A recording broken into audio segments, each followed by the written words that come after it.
One thing we can probably agree on is that police should be more colorblind. But while you might be thinking colorblind in the figurative sense, less racist cops, I mean colorblind in the literal sense. Because in the majority of police forces around the world, the colorblind are restricted from becoming police officers.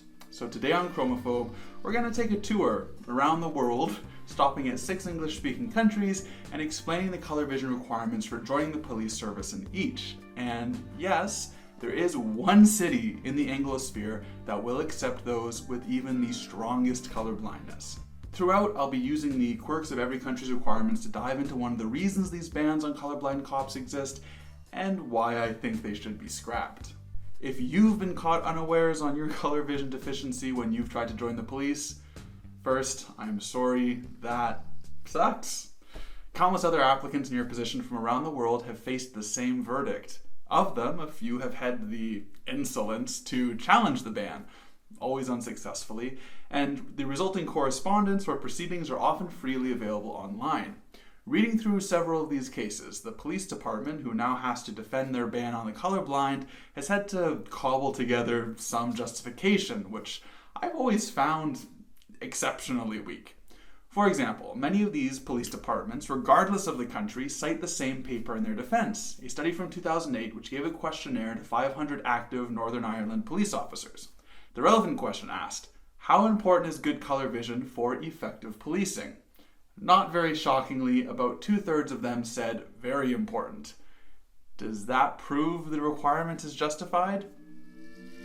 First off, I'd wager that each of these respondents was imagining having to do their job in black and white, which, yeah, would be a hell of a lot more difficult than doing it with red-green color blindness.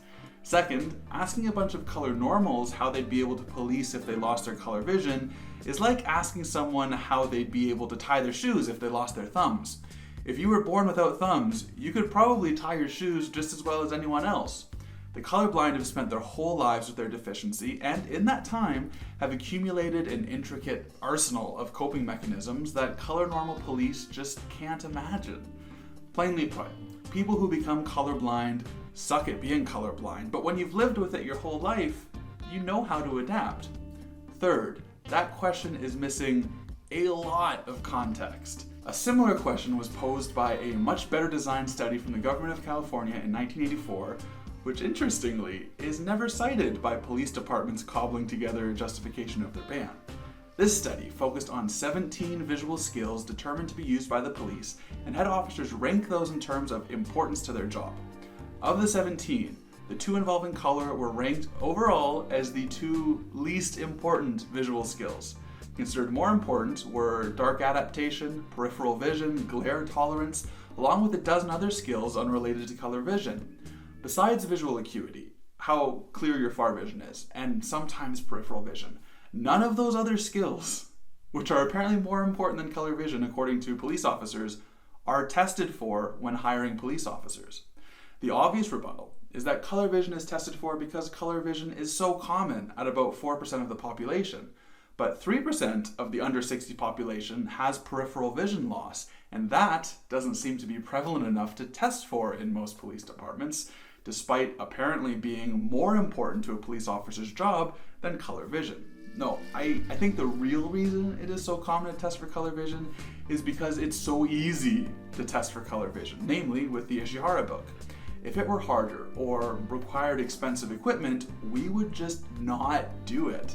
That's exactly why no police force tests for dark adaptation, despite ranking as the most important visual characteristic for cops, because that machine looks a hell of a lot more complicated and expensive than the Ishihara book.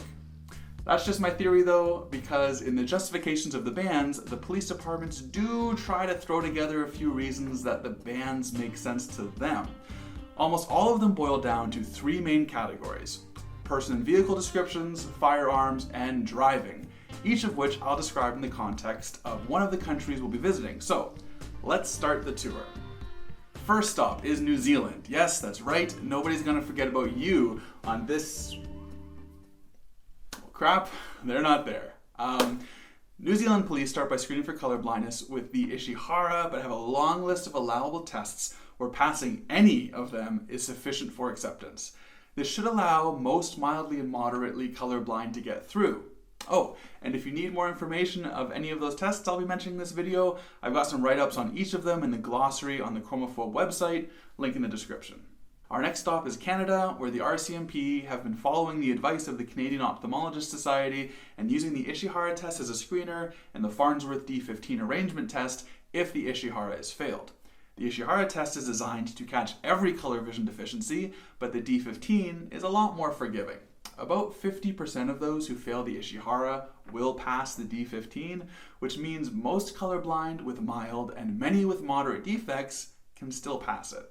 Every local police service that I found did the same as the RCMP. This includes Vancouver, where in 2014 a colorblind man whose application to the police department was denied filed a formal challenge. Their response told him to take it to the judicial system, which is formal talk for, "What are you gonna do, hoser, sue us?" The main reason they cited was that officers need to give and understand descriptions that involve color. Imagine a cop has to defuse a bomb. Green wire. Oh no. In 3, 2, 1, cut. Great shit. I mean, according to that, we'd all die. The colorblind would just kill everyone. Or maybe we all just watch too many movies and this scenario never actually happens in real life. A more realistic use of color is probably, Suspect is wearing a black leather jacket, red hat, gray van. but what would he have said if he were colorblind? Giving or following color-dependent descriptions like these are examples of denotative color tasks, where the officer must compare a color to its name. It's no surprise that the colorblind make a lot of errors with these tasks. See a purple car, call it blue. See an orange shirt, call it green. Actually, that California study from before also tested officers' ability to correctly name car colors, and the colorblind officers got about 50% wrong, which is not great. Certainly, color normals would be perfect at these tasks, right? Well, they also got 25% wrong. Proponents of colorblind bans say that juries would lack the confidence in the testimonies of colorblind officers, but I feel almost the opposite. In real life, a colorblind officer would just take color out of the description much of the time, like, The other suspect is wearing a dark hoodie. which is impossible for anyone to screw up and still quite descriptive. Meanwhile, color normals will continue on with their color-obsessed descriptions, getting a quarter of the colors wrong. Hell, the colorblind just may end up making fewer color mistakes than a color normal. Another way officers can compensate for color blindness is to include some uncertainty in their descriptions. All colorblind people should understand their own colors of confusion. Like, I know very well which colors I see as identical. So if you find yourself chasing O.J. Simpson down the highway, you can say, "Suspect in 1993 white," or "cyan Ford Bronco." Yet some think if uncertainty like that were explicitly acknowledged, a jury may have never convicted O.J. Like, of course he would have still been convicted. Wait, what?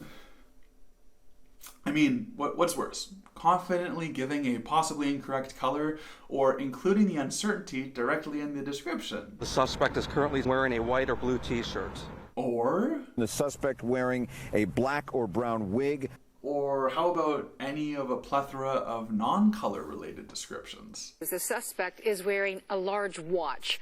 Or The suspect is wearing a Batman costume. actually, you've probably heard the idea that the colorblind are better at seeing camouflage.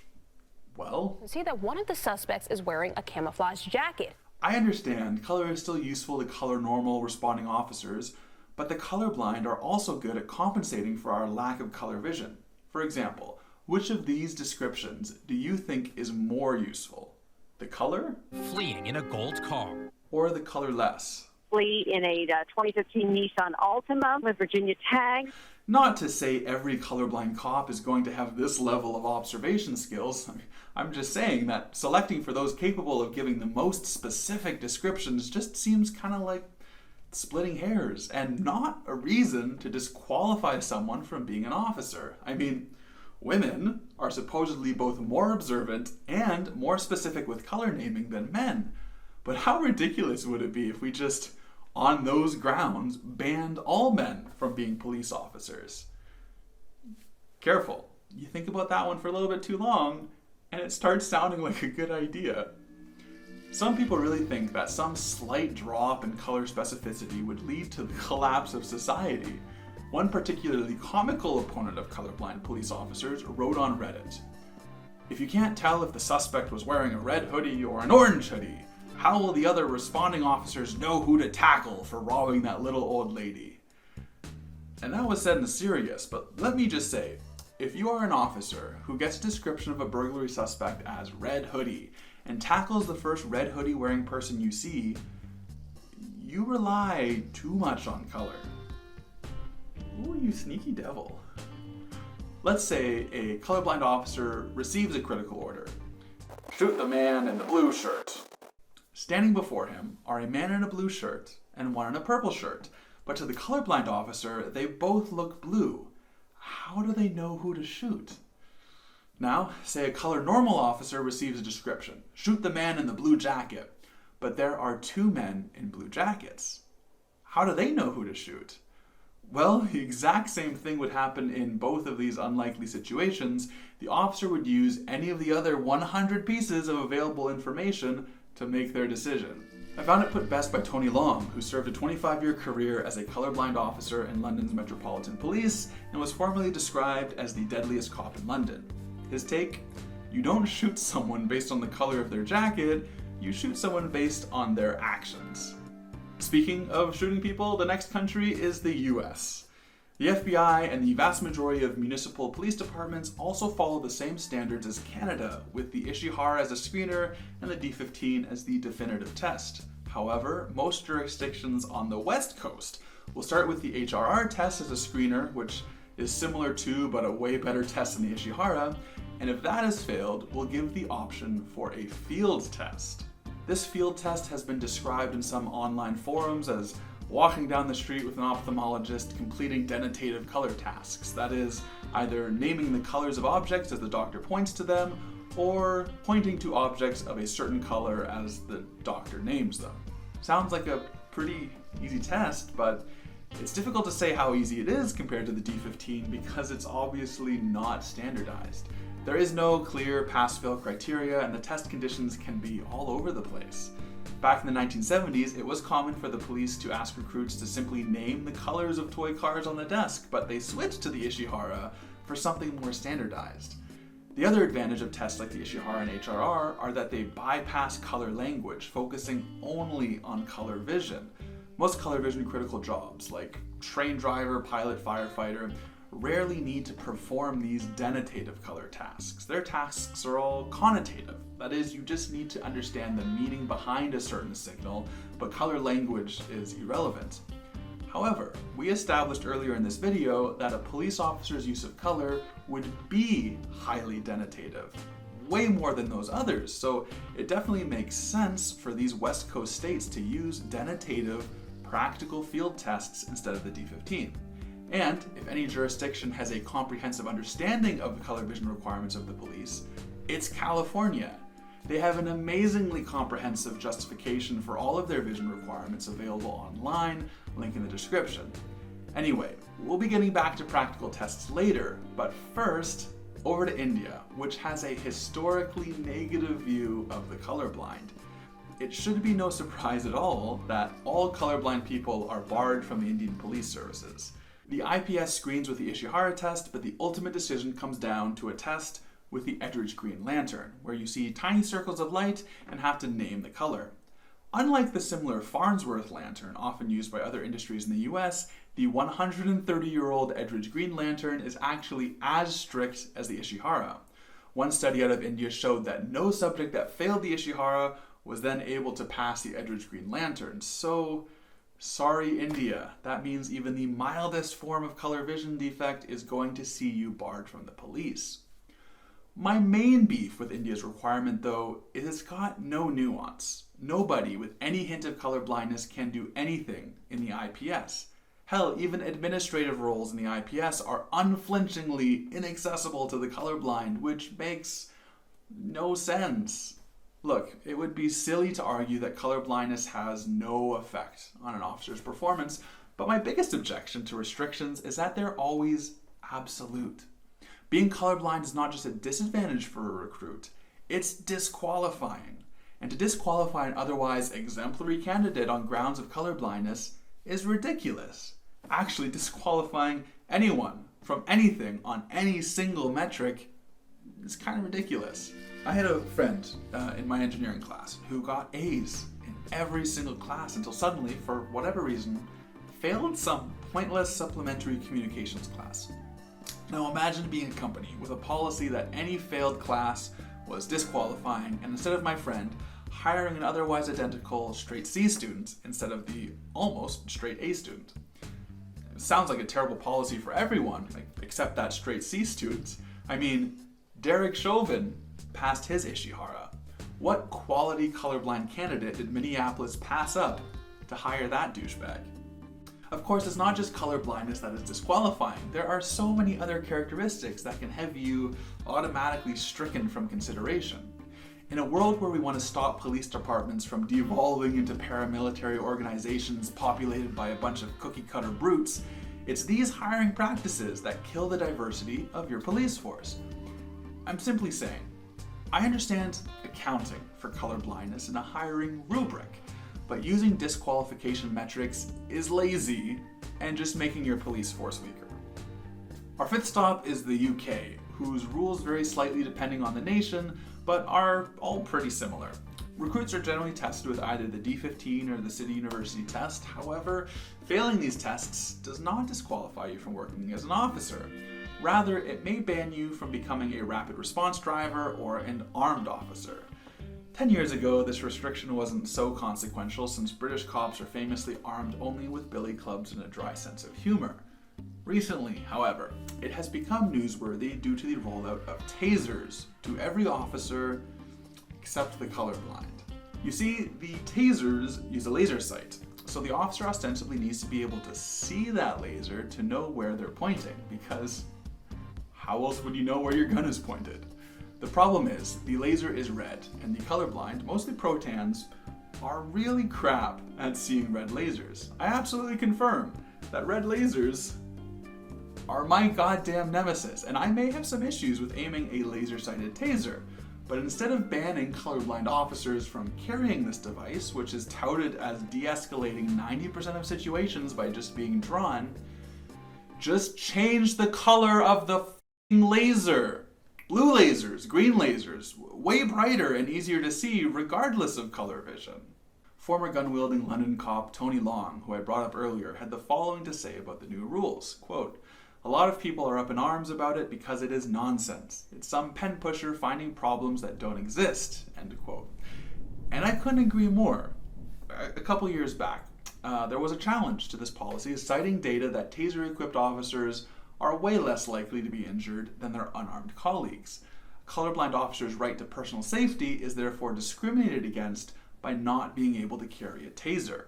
This challenge wasn't on the basis of the policy being ableist, because people hate to think of colorblindness as a disability, but on the basis of the policy being sexist, since men are much more likely to be colorblind.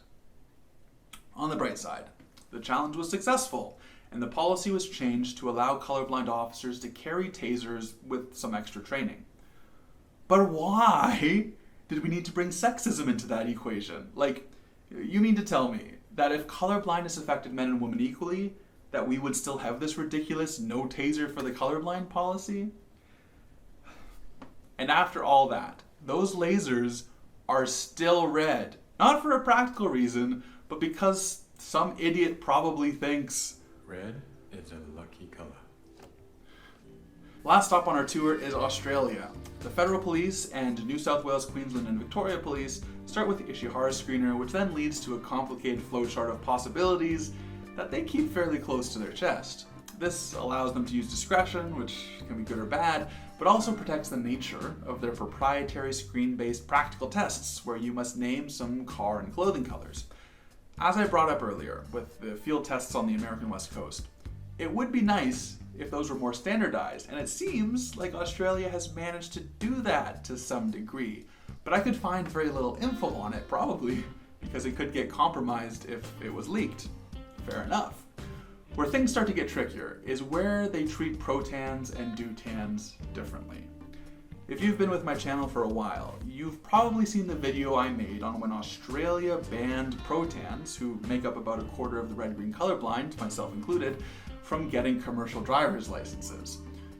Well, the police did the same thing. Protans are completely excluded from consideration. In fact, a mild protan is less likely to become a police officer in Brisbane than a strong deutan. And as a protan, they may have a point. I argued in that other video that while protans have trouble with some aspects of driving, like reaction time to brake lights, we also have several adaptations, like increased vigilance or increased following distance, that we have subconsciously adopted. While controlled experiments show that protans may be slightly more dangerous drivers, real traffic data shows that protans don't appear to cause more accidents than color normals, probably due to these subconscious adaptations. But police officers cannot afford the increased level of attentiveness that protans must commit to their driving in order to compensate for their shortcomings, especially if they're in a high-speed pursuit. So being more strict on protans would totally make sense if we assume that all police in Australia drive a car, which they don't. New South Wales has both a division for full-time bike police and another for full-time mounted police. There is zero reason to absolutely discriminate against protans when those options are available. But fret not, East Coast Australian protans, because in just a short 46-hour drive, you could be in Perth. Western Australia actually handles color vision tests significantly differently. They don't do them. No Ishihara, no D15, no practical test.